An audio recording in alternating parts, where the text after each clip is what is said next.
लोकसभा चुनाव की तारीखों का ऐलान हो गया है और उत्तर प्रदेश की 80 सीटों पर 7 चरणों में मतदान होगा।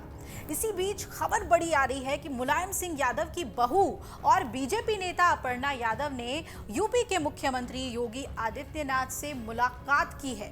सीएम योगी से हुई अपर्णा यादव की मुलाकात के बाद यूपी में सियासी हलचल तेज है और माना जा रहा है कि मुलायम सिंह की बहू अपर्णा यादव को यूपी की किसी सीट से भाजपा लोकसभा चुनाव लड़ा सकती है। अपर्णा यादव ने सीएम योगी से मुलाकात की फोटो अपने social media account Twitter handle पे शेयर भी की और बीजेपी नेता ने इस मुलाकात को सिर्फ शिष्टाचार भेंट बताया है। हालांकि सीएम योगी और अपर्णा यादव की ये मुलाकात की तस्वीर सियासी गलियारों में अब चर्चा का विषय बन गई है।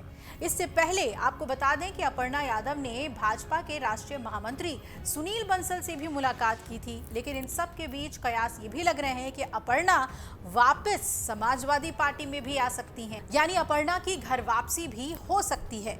जिस पर डिंपल यादव से सवाल पूछा गया तो उन्होंने प्रतिक्रिया भी दे दी है। दरअसल यूपी की मैनपुरी सीट से प्रत्याशी बनाए जाने के बाद से ही डिंपल यादव अपने चुनावी क्षेत्र में काफी सक्रिय हैं। शुक्रवार को डिंपल यादव मैनपुरी पहुंची थी, जहां पत्रकारों ने उनसे अपर्णा यादव को लेकर सवाल पूछा कि अगर वो सपा में वापस आती हैं तो क्या आप उनका स्वागत करेंगी। तो इस जवाब पर जिठानी डिंपल यादव ने कहा कि अगर हमारा राष्ट्रीय नेतृत्व इस तरह का कोई फैसला लेता है तो हम इसका स्वागत करेंगे।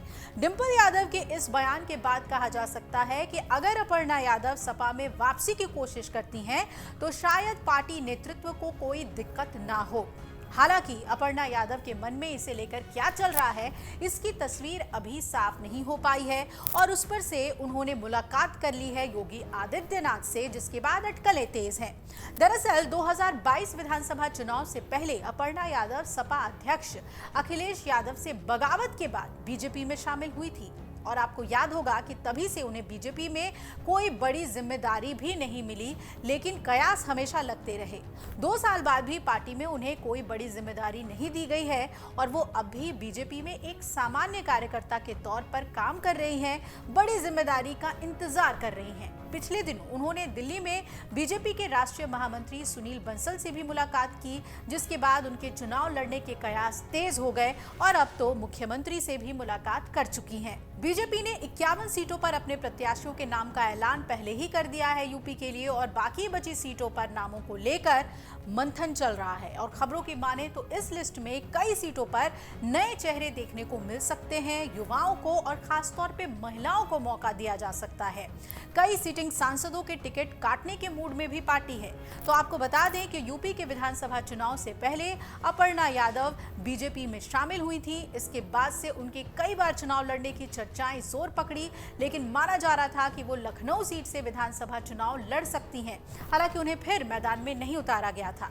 इसके बाद हाल ही में राज्यसभा और एमएलसी चुनाव हुए, इसके लिए भी अपर्णा यादव का नाम सामने आया और अब एक बार फिर लोकसभा चुनाव के लिए अपर्णा यादव का नाम सामने आया है।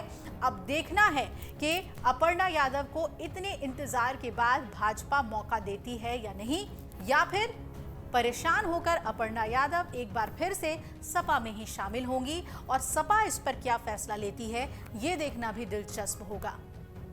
अगर आप ये वीडियो YouTube पर देख रहे हैं तो हमारे चैनल को सब्सक्राइब करें और बेल आइकन को दबाना ना भूलें। अगर आप Facebook पर ये वीडियो देख रहे हैं तो हमारे पेज को लाइक करें।